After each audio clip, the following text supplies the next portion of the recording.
Vamos então, estamos em condições de dar início a esta audiência à FENPROF, a Federação Nacional dos Professores, em que o assunto é abordar matérias relativas à situação dos professores do ensino profissional e do ensino artístico especializado a exercerem funções no ensino particular e cooperativo. Os membros da delegação da FENPROF são a doutora Graça Sousa, que é coordenadora nacional do Departamento de Ensino Particular e Cooperativo da FENPROF, a doutora Rita Franco e o doutor Luís Saldanha. E eu vou só lembrar os tempos, tem 10 minutos no início e 10 minutos no fim, que pode usar com alguma liberdade, quer dizer, se usar mais de 10 no início, depois tem menos 10 no fim, mas no total tem 20. E podem organizar a forma de intervenções como entenderem. Os grupos parlamentares depois terão 3 minutos cada um deles para fazer as perguntas ou os comentários que tiverem. E eu passo de imediato a palavra à doutora Graça Sousa para a sua intervenção. O tempo conta ali no relógio em cima, portanto, a palavra é sua. Ok. Muito boa tarde a todos e a todas. Obrigada, portanto, por nos receberem. Hoje já vimos aqui falar de problemas relativos ao ensino particular e cooperativo. Portanto, eu sou a responsável da FENPROF, pertenço ao Secretariado Nacional, e a situação que nos traz aqui hoje, embora já tenhamos tido anteriormente algumas reuniões com alguns grupos parlamentares, onde também já expusemos esta situação, é referente à questão do financiamento público. Nós temos estes dois setores, embora sejam do ensino particular e cooperativo, vivem de financiamento público. E são precisamente estes dois setores que vivem de financiamento público que nos trazem graves problemas a nível da contratação coletiva para o setor. São estes que nos complicam a negociação e são estes que, na prática, os professores que trabalham no ensino profissional privado e no ensino artístico especializado privado, que têm piores condições de trabalho a nível da contratação coletiva do setor do que os colegas do dito ensino regular, entre aspas. Pronto, não gosto muito do termo, mas pronto, para se perceber aqui um pouco a distinção. Nomeadamente, no que respeita ao ensino profissional, há um subfinanciamento desde 2010, o artístico desde 2015, o que faz com que os professores do ensino profissional a nível de carreira estejam muito longe da situação que têm os colegas do regular. E no que respeita aos docentes do ensino artístico especializado, as consequências são mais a nível dos seus horários de trabalho. No seu horário letivo, só para dar aqui um exemplo, mas depois os meus colegas irão especificar e aprofundar estas situações, um professor do ensino artístico especializado, ao contrário dos outros, num horário letivo de 22 horas, pode ter 29 tempos de aulas. Portanto, algo que não existe, muito longe do ensino público e também do ensino regular, que o máximo são 24 tempos letivos. E estas situações são todas recorrentes do financiamento público. Como disse, há um subfinanciamento nestes dois setores que realmente lesam os professores do ensino particular a exercer tanto no profissional como no artístico. Neste sentido, vieram comigo dois colegas meus que trabalham, são professores que estão nas escolas, portanto, a professora Rita Franco é do Conservatório da Alhandra e o professor Luís Saldanha é de uma escola profissional agrícola da zona de Torres Vedras, que eu não sei o nome, mas pronto, ele dirá. E, portanto, eles irão aprofundar realmente esta situação para que os senhores deputados possam compreender melhor o que se passa na realidade. Muito obrigado. Eu penso que passo a palavra à senhora doutora Rita Franco. Sim. Para a sua intervenção. Eu interrompi a contagem e vou começar a contagem quando começar a falar. Muito bem. Muito boa tarde a todos. A vida sem música seria um erro. Considero desperdiçado qualquer dia em que não dancei. Com estas palavras, Nietzsche, o filósofo alemão, reflete no final do século XIX acerca do impacto destas artes na condição humana. Ainda há poucos dias ouvi num órgão de comunicação a seguinte frase: não tenhamos dúvidas de que é a cultura que mais identifica um país e define um povo. Posto o preâmbulo, aqui me encontro a representar os docentes do ensino artístico especializado, setor do ensino particular e cooperativo, que engloba as 3 áreas artísticas performativas, a música, a dança e o teatro. Porém, a tónica na área da música, não só por ser aquela que me está mais próxima, mas igualmente pela disseminação e longevidade da sua implementação. Centrarei esta exposição nas negras condições de que padece atualmente este setor, apontando 2 grandes problemas e onde talvez um seja a consequência do outro. Em primeiro lugar, o aumento do horário semanal de trabalho. Em segundo lugar, o subfinanciamento por parte do Estado em sede de contrato de patrocínio. Para além de causas e consequências, importa enquadrar para melhor compreender. Começaria por destacar o excelente prestígio de que goza Portugal atualmente nestas áreas e do salto de gigante que alcançou ao longo dos últimos 30 anos. Viajando no tempo da música, apontaria como boa causa deste resultado o boom do ensino profissional no início da década de 1990, até à expansão e massificação do ensino articulado em 2008.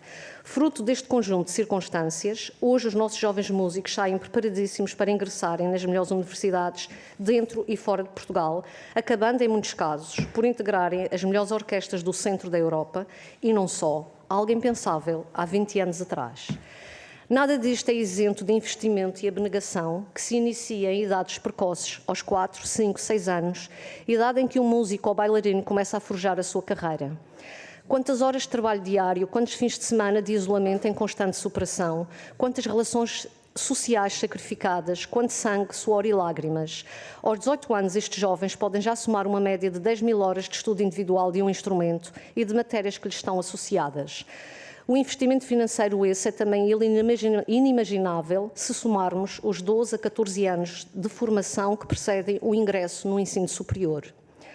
Face ao exposto, a discriminação negativa por via do horário de trabalho, aliás, por via do aumento do horário de trabalho a que os docentes do artístico estão sujeitos em relação aos congêneres, é um absurdo, um retrocesso civilizacional inaceitável, uma humilhação que a todos deveria revoltar, pois finalmente são estes, depois de tão longa especialização e investimento financeiro, os que oferem os rendimentos mais baixos na cadeia de valores do ensino.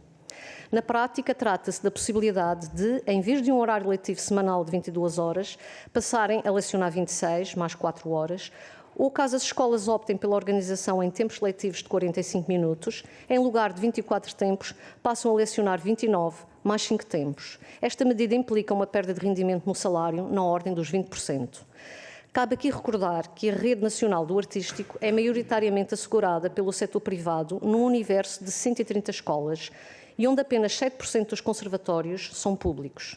Aqui não há escolha, é mesmo do privado que vem a resposta. Passemos à cronologia da história para recordar o seguinte. Até o ano de 2007, o financiamento do artístico fazia-se através de contratos de patrocínio baseados nas despesas apresentadas pelas escolas. Bem ou mal, vivia-se tranquilamente, sem sobressaltos. Em 2008, dá-se a grande expansão do ensino artístico.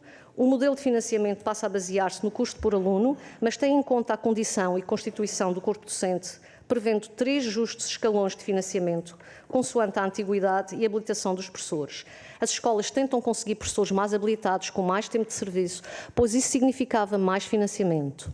Chegados ao ano de 2015, no rescaldo do resgate financeiro, num clima de enorme incerteza política quanto ao futuro do artístico, depois de muita contestação de rua, foi finalmente conseguido o compromisso do Estado para com esta causa, agravadas, no entanto, as condições de financiamento.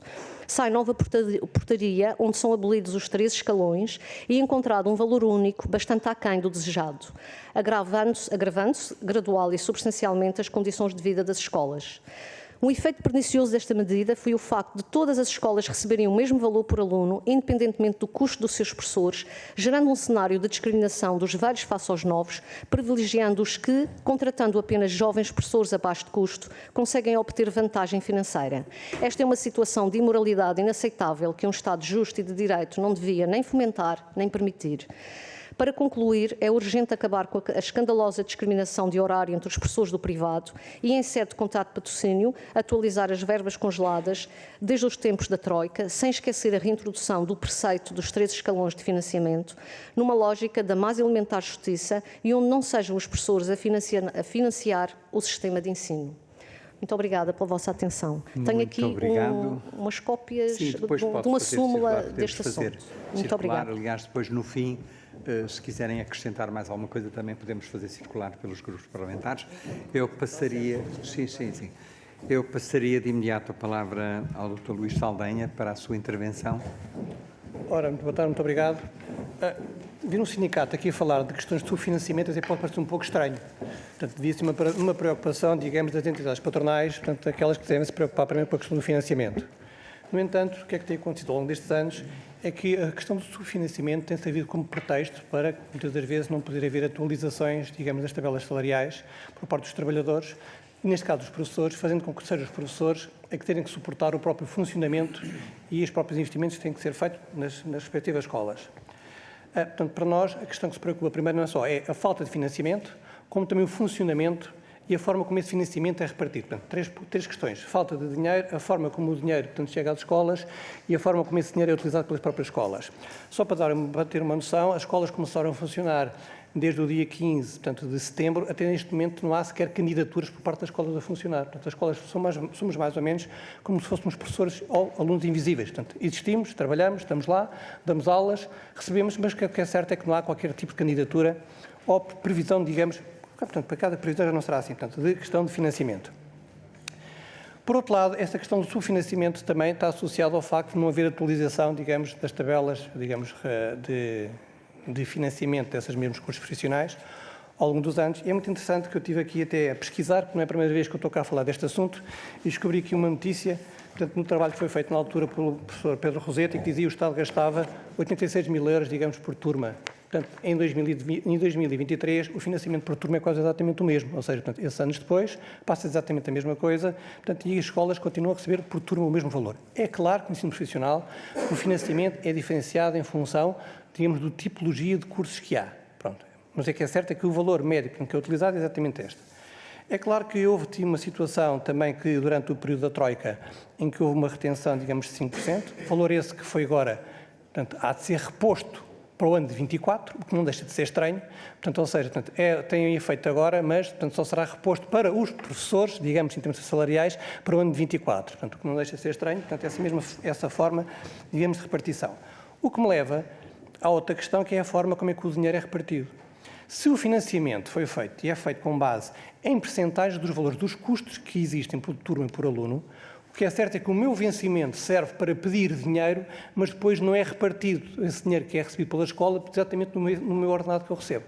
Não sei se fui claro ou não, portanto vou tentar explicar por isto. De outra forma, vamos pôr a hipótese que os custos de funcionamento, os custos dos professores corresponderão, se calhar, 70%. Portanto, o que é certo é que depois a distribuição do rendimento, digamos, desse dinheiro que é recebido por turma, não corresponde a 70%, digamos, nos ordenados dos professores. Quer dizer, o que é que se passa é que andamos nós a financiar, digamos, o funcionamento das próprias escolas. E a dar um exemplo muito claro, exatamente agora é verdade, que foi agora reposto para os cursos de começar em 23 e 24, portanto, o financiamento nas escolas, o que seria possível, o que seria expectável, então que se houvesse um aumento do financiamento por parte das turmas, que as escolas iam receber por parte das turmas, que também se repercutisse exatamente isso no vencimento dos professores. Seria perfeitamente normal, era isso que estava perfeitamente acordado. Ora bem, o que se passa não é exatamente isso, o que se passa é que há uma proposta por parte, portanto, das entidades patronais, darem um prémio para compensar a inflação, portanto, até neste momento, e haverá possivelmente uma atualização só em setembro de 24. O que se verifica exatamente é isto. Se, como de uma forma continuada, o dinheiro que as escolas recebem não é afetado em função das rubricas pelas quais lhe dão origem. Havendo aqui um financiamento de uma forma global por turma, faz a repartição do dinheiro como entendem. Portanto, ou seja, portanto, o meu ordenado ou o meu vencimento serve para pedir dinheiro, mas depois não me serve para pagar o meu ordenado. Era isto que eu queria dizer para já. Muito obrigado. Não, está tudo bem. Muito obrigado pela sua intervenção. Eu passo de imediato agora a palavra à senhora deputada Maria João Castro, do Partido Socialista, para a sua intervenção.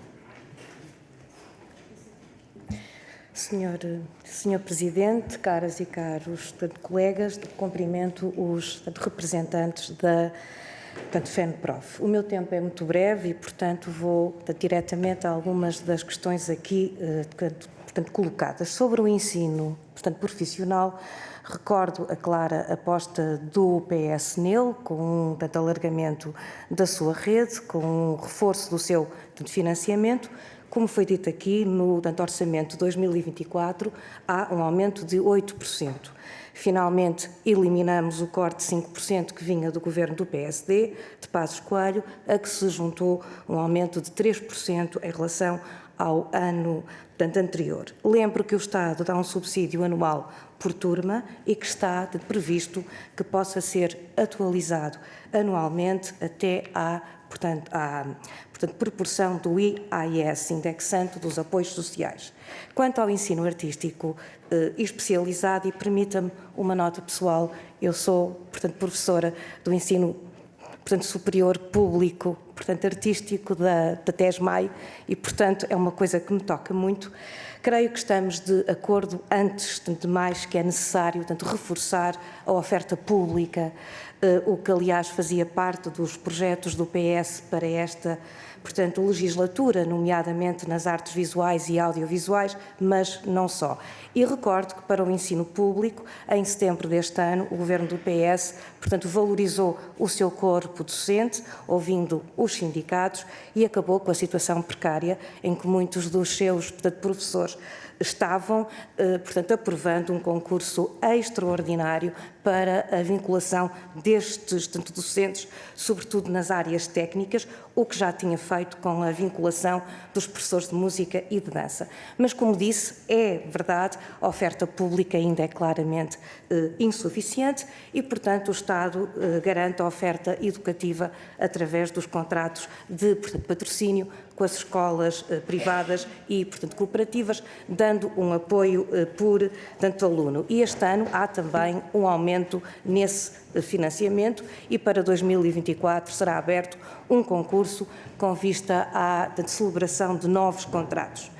Os problemas laborais que trazem aqui, aos quais nós somos sensíveis, que merecem efetivamente a nossa atenção, dizem respeito a relações laborais de natureza, privada, conformadas através dos instrumentos de contratação coletiva de trabalho nos termos da lei. Portanto, são as negociações que os sindicatos estabelecem com, o setor. Eu pergunto se nas reuniões que a FENPROF tem tido com, a CNEF, se já houve alguns resultados positivos nas exigências que têm feito e quais aquelas áreas em que isso não tem, de facto, acontecido. E gostava também de saber a vossa, opinião sobre o acordo de contrato coletivo de trabalho para 2022-24, assinado entre a FNE e a CNEF.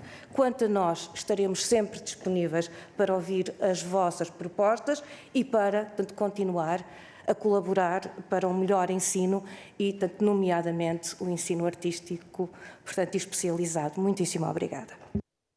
Muito obrigado, Sra. Deputada. Passo de imediato a palavra à Sra. Deputada Inês Barroso, do PSD, para a sua intervenção.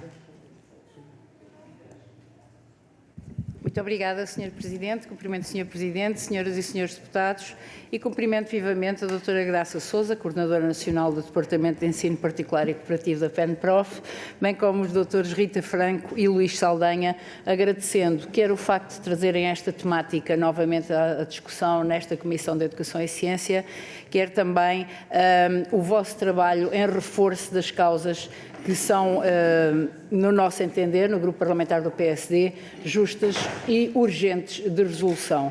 Eu gostaria de começar por relembrar, relativamente ao ensino particular e cooperativo, que o Grupo Parlamentar do PSD tem acompanhado as escolas e tem feito várias visitas às escolas de ensino profissional e particular e cooperativo e tem elencado uma série de questões, entre elas também as que estão relacionadas com os professores destas escolas. Mas gostava de vos pôr ao corrente que estamos bastante cientes de que é muito urgente que se reveja o financiamento que é realizado do Estado para estes estabelecimentos de ensino. E nós estamos a falar, a doutora Rita há pouco falava que do ensino artístico público são apenas 7%, e estamos a falar do ensino particular e cooperativo com contratos de associação de escola, na maior parte dos casos, em que é a única oferta de escola pública que existem em muitos territórios e nomeadamente, estou a recordar-me, por exemplo, da zona da Benedita ou de Fátima, em que não há escolas públicas, há estabelecimentos de ensino particular e cooperativo com contrato de associação que asseguram o ensino nestes concelhos e nestas regiões. E, portanto, é mais do que justo que se reveja aquilo que se está a passar relativamente ao financiamento destes estabelecimentos de ensino e nós propusemos, por exemplo, só de uma forma muito sucinta, o aumento do financiamento concedido aos alunos beneficiários do contrato de cooperação, dos instrumentos financeiros europeus das escolas profissionais privadas, do financiamento das escolas profissionais privadas, do financiamento dos contratos de patrocínio, do financiamento dos contratos de associação e do ensino artístico. Portanto, todas estas propostas foram chumbadas em sede de Orçamento de Estado de 2024, pelo que se vê que, apesar da senhora deputada Maria João Castro ter elencado que há uma preocupação com este ensino, ainda não se consegue no nosso Estado dar uma resposta àquelas que são as necessidades e que todos vós as sentis no exercício da vossa função. Portanto, há mais de 10 anos que não há esta alteração. Em 2015 houve uma atualização para o ensino artístico, mas continua a ser claramente insuficiente. Estamos a falar de um valor de 80.500 euros por turma, o que é manifestamente pequeno e já vamos perceber porquê. O problema da carreira docente prima-se com as condições e com a remuneração, mas sobretudo com as condições que estão plasmadas para o exercício da docência neste tipo de escolas. O rácio aluno-professor em Portugal é de aproximadamente 10 alunos por professor e, em média, são necessários 2 professores por turma. Neste tipo de ensino, nas escolas com contrato de associação, face à grande procura que têm das famílias e dos alunos e do número de turmas não conseguir crescer e ser inferior às necessidades das famílias, as turmas têm, em média, 24 alunos, ou seja, o rácio é de 13 alunos e meio por professor, temos 1,78 professores por turma, portanto, abaixo daquilo que deveria ser, e como diz o Dr. Luís Saldanha muito bem, muito obrigada, Sr. Presidente, quando a verba vem tem que dar resposta a tudo o que são as despesas, não só de professores, como de todos os gastos que estão inerentes ao funcionamento. Portanto, os problemas estão identificados, aquilo que pedia ajuda à FENPROF para que nesta comissão consigamos priorizar, porque as matérias são várias e muitas, pedia ajuda, o que é que neste momento seria determinante para que pudéssemos alavancar e reconhecer o excelente trabalho que é realizado nestes estabelecimentos de educação e ensino. Obrigado, Sr. Deputado. Muito obrigada. Eu passava então agora a palavra ao Sr. Deputado Gabriel Mitar Ribeiro, do Chega, para a sua intervenção. Obrigado, Sr. Presidente. Saúdo as senhoras e senhores deputados e, em particular, os representantes da FENPROF, a doutora Graça Sousa, a doutora Rita Franco e o doutor Luís Saldanha. O Partido Chega registra as preocupações aqui apresentadas sobre o subfinanciamento do ensino profissional e do ensino artístico privado. Nós temos insistido ao longo da legislatura, e isso vai ficar muito claro agora no nosso programa eleitoral, sobre a necessidade de garantir a sustentabilidade financeira do Ministério da Educação. É que se esse problema não for estruturalmente resolvido, nós vamos arrastar estes problemas por mais alguns anos ou até décadas. É o descalabro financeiro do Ministério da Educação que depois contamina tudo o resto, no caso o ensino particular e cooperativo privado, e que sabemos que existe em parte para compensar as insuficiências da rede pública, para compensar a falta de diversidade de oferta do ensino público e até, em alguns casos, a falta de qualidade. Portanto, nós estamos a falar de docentes do ensino profissional e artístico que trabalham no privado, mas temos consciência que estamos perante um problema generalizado. Portanto, e o que é que está no fundo disto? É uma gestão financeira muito deficiente por parte do Ministério da Educação. Vejam, se o Estado congela o tempo de serviço dos professores, se paga salários que não conseguem atrair novos professores, se cria um padrão de tratamento da profissão de docente que não é digno, se acontece aquilo que referiram, que é a perda de salários na ordem dos 20%, depois todo o sistema fica contaminado com este tipo de gestão. Eu termino, deixando um desafio aos representantes da FENPROF, que é este. O que é que se pode fazer para tornar o ensino, no seu todo, financeiramente sustentável que não foi feito nas últimas décadas. Nós estamos a falar de um problema, pelo menos com 2 décadas. O Partido Chega tem proposto 2 soluções. Uma, a racionalização de currículos e horários, porque consideramos que é uma fonte séria de desperdício de dinheiros públicos. Outra é a racionalização da máquina burocrática intermédia do Ministério da Educação, outra fonte de desperdício financeiro. Portanto, vamos deixar isso muito claro no nosso programa e gostaria de ouvir a opinião dos representantes da FENPROF sobre isto que acabo de dizer. Muito obrigado. Muito obrigado, Sr. Deputado. Passo agora a palavra à Sra. Deputada Paula Santos, do PCP, para a sua intervenção. Muito obrigado, Sr. Presidente, Senhoras e Senhores Deputados. Eu queria também começar por cumprimentar a FENPROF, os seus dirigentes aqui presentes, Graça de Sousa, Rita Franco, Luís Saldanha, agradecendo o conjunto dos professores e agradecendo o conjunto de elementos que partilham connosco e de preocupação relativamente à situação dos professores, em particular do ensino artístico e do ensino profissional.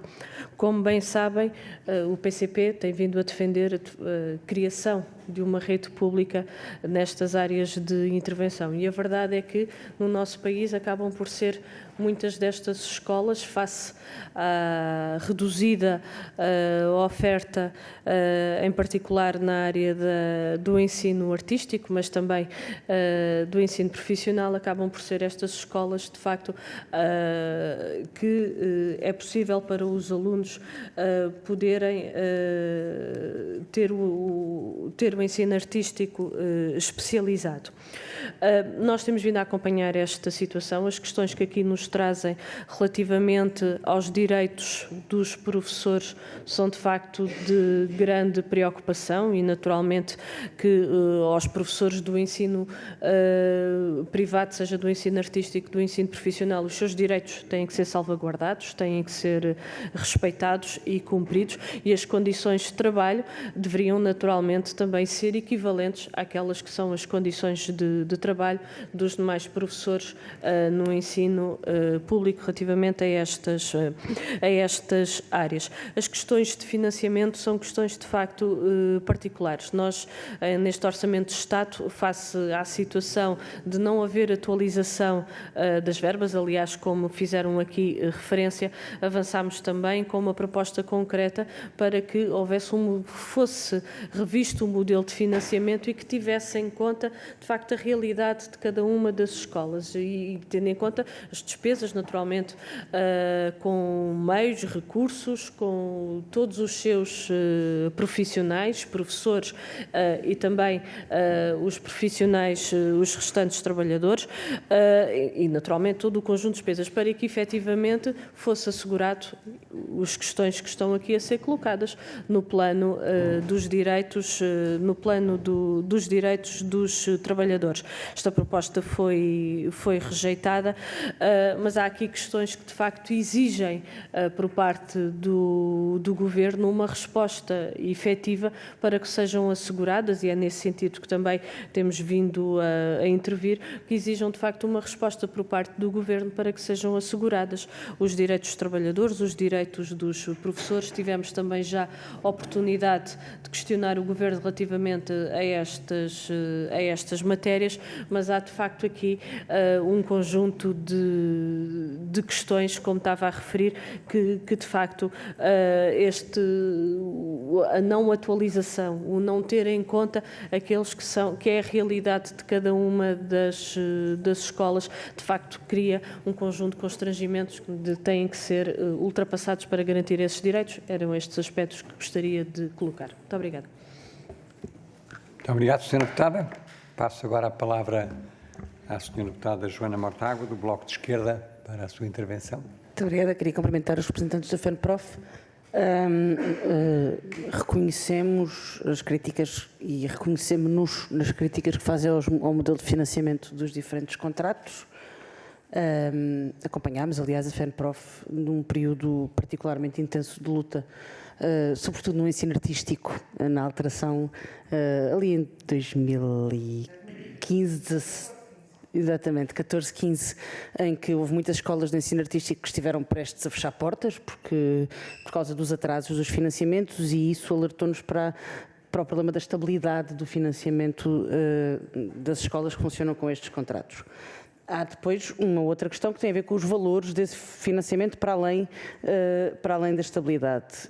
E desse ponto de vista, até nessa luta dos contactos que tivemos e das visitas que tivemos, eu pelo menos cheguei na altura a uma conclusão que mantenho até hoje, que é de que escolas com turmas que cumprem serviço público, no sentido em que são contratualizadas pelo Estado para o fazer, devem também, ao receber esse valor de dinheiro público, cumprir os direitos dos trabalhadores na medida do serviço público que estão a exercer. E, portanto, que o Estado, ao contratualizar, seja com os contratos de patrocínio, seja com os contratos de cooperação, seja com os contratos de associação, ao contratualizar com o ensino privado, que do nosso ponto de vista deve ser contratualizado sempre em subsidiariedade e, portanto, sempre que não existe oferta pública e apenas nessa circunstância, que deve ter muitas exigências relativamente ao cumprimento dos direitos laborais nesses contratos.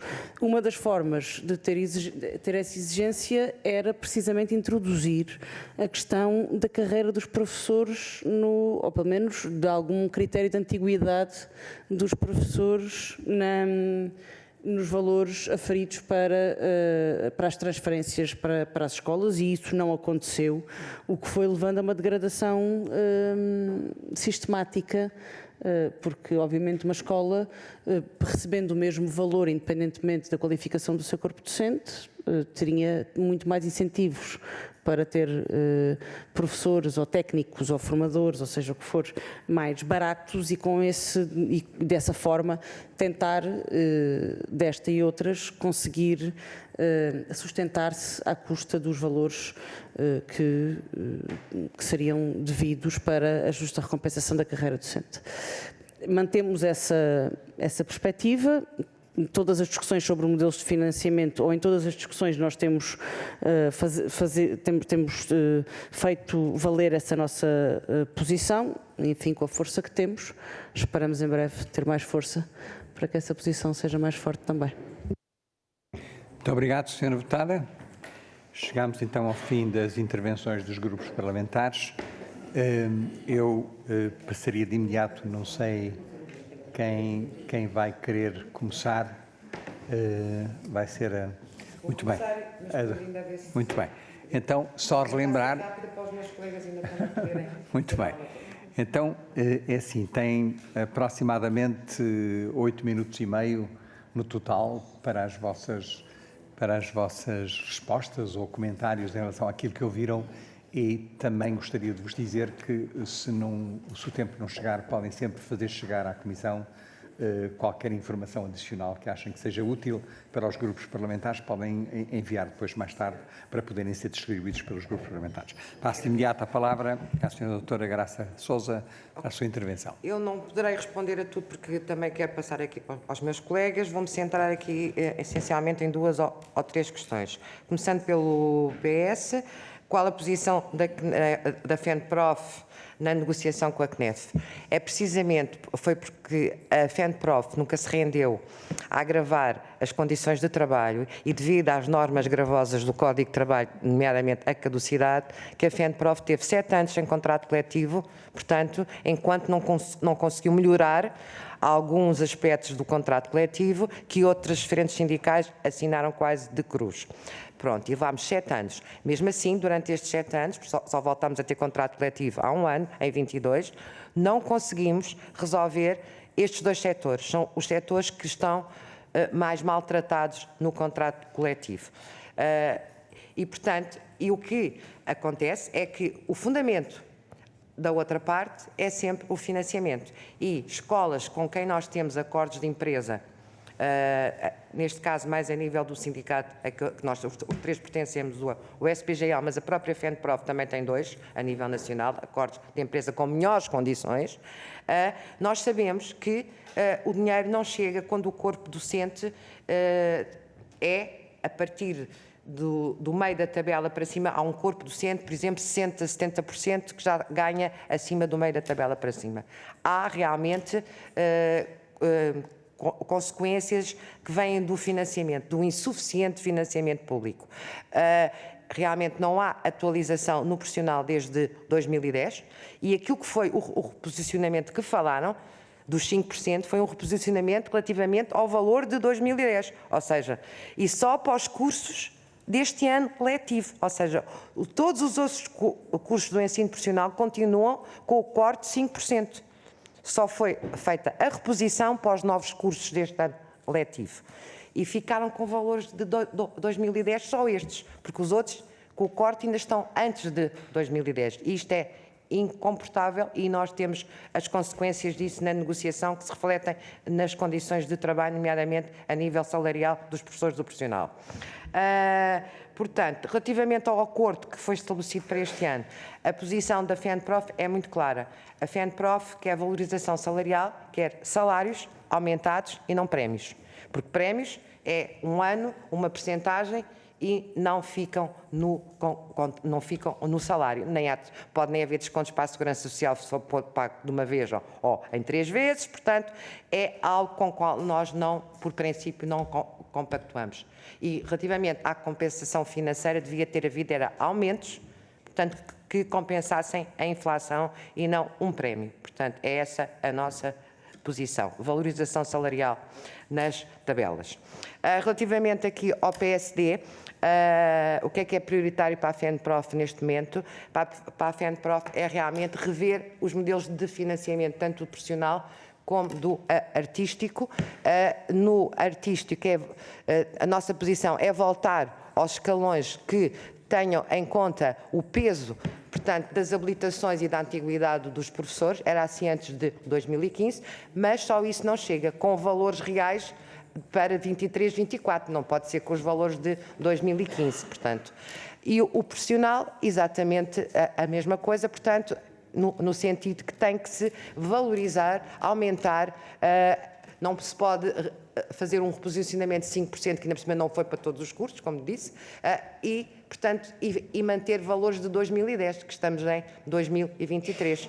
E, portanto, isso é incomportável, porque somos nós que o sentimos quando estamos a negociar e, como digo, escolas com quem temos acordos de empresa, fazemos contas e percebemos perfeitamente que há dificuldades financeiras que se refletem depois nas condições de trabalho. E, portanto, é esta a situação. E mais não digo, passar aqui à Rita e ao Luís. Ora bem, a questão de... Não, tudo bem. Portanto, vai intervir sim, com certeza, o Dr. Luís Saldanha vai intervir. Pode, com certeza. Se calhar, há bocado falei muito depressa, vou tentar só dizer 3 ou 4 coisas. O financiamento, 85% é comunitário. Portanto, a questão do financiamento é comunitário. Portanto, não há justificação para que não haja financiamento. Portanto, para além da questão do financiamento, haverá a questão da organização. Portanto, o dinheiro existe.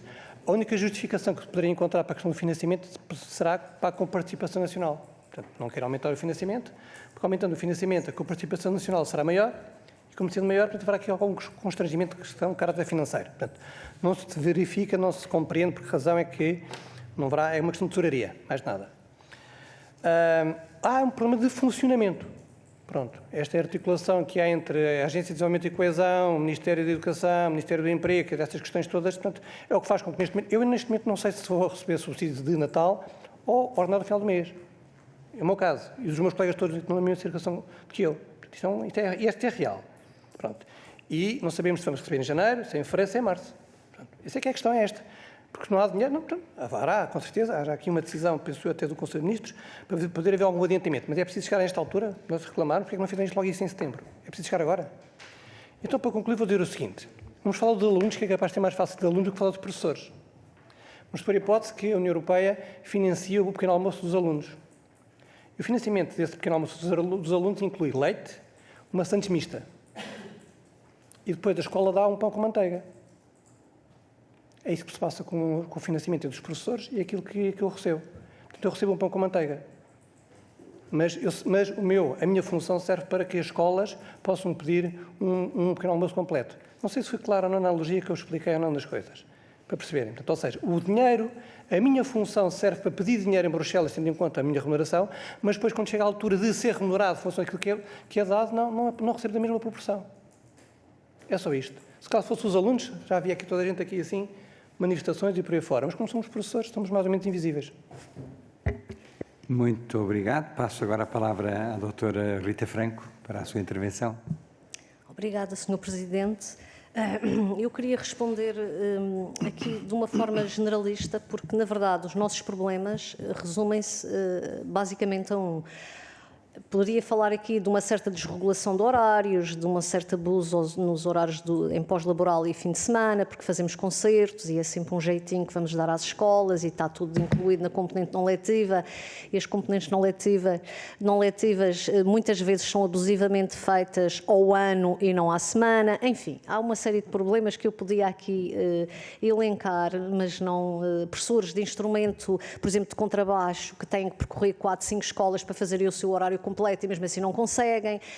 Há aqui uma série de particularidades neste ensino que valeria a pena debruçarmos sobre elas e que a senhora deputada se calhar conhece bastante bem, mas não vou por aí. Vou-me cingir aqui a esta questão fundamental, que é o aumento do horário e que realmente para nós significa mais um dia de trabalho, porque nós trabalhamos das 3 horas em diante. Das 3 da tarde em diante, 2 horas, na melhor das hipóteses. Algumas escolas conseguem horários de manhã, quando articulam, escolas maiores, etc. Mas, para nós, um horário de trabalho são 5 tempos, 6 tempos. Ou seja, a CNEF, ao aumentar o horário, ao pressionar esta assinatura de contrato, em que, porque o artístico é um sistema de ensino de aula individual, fundamentalmente por causa do instrumento. O instrumento é uma aula individual. Estamos nós e o aluno. É caríssimo. Não é? Mas só assim se consegue. Portanto, então a CNEF, para encontrar uma saída para o subfinanciamento, aumentou o horário e realmente criou-nos aqui um problema enorme, não é? E há escolas que estão a praticar este horário, outras não, mas ele está em aberto no contrato coletivo, não é? Tanto da FNEC, que o abriu este precedente em 2017, e como a FEMPROF, que teve que o assinar o ano passado, porque já estava a agonizar sem contrato coletivo há 7 anos, não é? E já não era possível estender mais esse tempo. Portanto, resumindo, o que nós precisamos é dos 3 escalões, porque esses 3 escalões que estão aí descritos no documento que vos distribuí há pouco, antigamente, por exemplo, eu cingi-me a um aluno do básico articulado, que estão em maioria nestas escolas. O básico articulado em 2008, naquelas escolas que não tinham professores mais caros e que estavam mesmo rasas em termos de habilitações dos professores, era 2.400 euros. Depois, salvo erro, com mais de 30% de professores com profissionalização e mais de 10 anos de serviço, passava para os 2.700 e aquelas escolas que tivessem mais de 50% de professores com essas habilitações ou 20 anos de serviço, com profissionalização e 20 anos de serviço, recebiam 3.000 euros. Era mais do dobro do que aquelas escolas mais rasas em termos de habilitações de professores. Ora, as escolas até faziam questão de ter os professores graduados, graduados, mais experientes, etc. Isso depois refletia-se na qualidade do ensino também. Depois, em 2015, o que é que acontece? Esse valor passa para 2.600. Nem foram os 2.000, ou seja, nem sequer ficou a meio entre os 3.000. Quer dizer, foi um corte radical e desde então tem sido uma agonia. Portanto, espremer mais, Sr. Deputado do Chega, não é possível. Nós já estamos com a corda na garganta, não é possível espremer mais. Nós estamos em agonia completa. Escolas que não pagam, professores que já nem têm... Porque há aqui outra questão, só para terminar, é que há muita oferta no ensino artístico. O ensino artístico cresceu, como eu disse aí, cresceu em qualidade, é incrível. Os nossos alunos vão lá para fora, são tão bons como qualquer aluno da Alemanha. E então há muitos alunos a sair das escolas superiores e a regressar do estrangeiro. E por isso nós não temos escolha, porque se nós não aceitarmos, há sempre alguém à porta que vai aceitar essas condições. Muito obrigada. Muito obrigado, doutora Rita Franco. Eu agradeço. Eu sei que o tempo nunca chega para poder dizer tudo, mas acho que transmitiram a vossa mensagem de uma forma muito clara. Como eu disse, se quiserem enviar mais alguma informação que acham que possa ser útil, será muito bem-vinda nesta comissão. Agradeço a vossa vinda cá e desejo boas festas. Muito obrigada. Muito obrigada.